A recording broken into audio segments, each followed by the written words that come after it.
Lastly, I want us to consider two other points of interest for this question.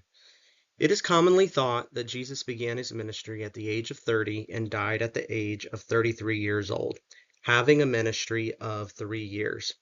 This traditional and patristic idea of a 3-year ministry is inferred from the number of Passovers found in John's Gospel.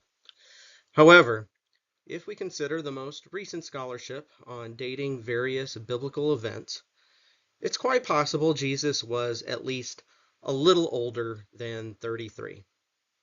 The dating of the death of Herod the Great, and thus around the birth of Jesus, is debated and ranges from 7 BC to 1 BC.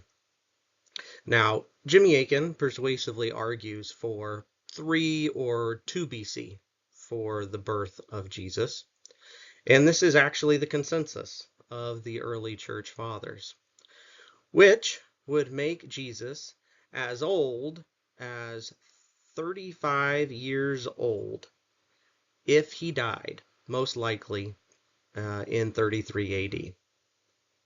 And Jesus would have been the traditional 33 years old if we accept the December 25th birthday in the year 2 BC, the latest date. But again, Irenaeus didn't have access or easy access to the same information we have today.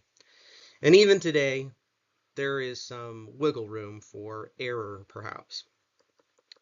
The last theory I want to throw out there comes from a note in the Ante-Nicene Fathers, which proposed that Jesus may have been or looked prematurely old by the time of his death, and that this might account for why the apostles taught he possessed old age, or the age of a teacher, that he possessed it in his body or his appearance, even though he was still in his 30s. And, this is a known medical condition that some speculate can be brought on by stress. I often joke about my own kids and the stress that comes with that, giving me gray hairs.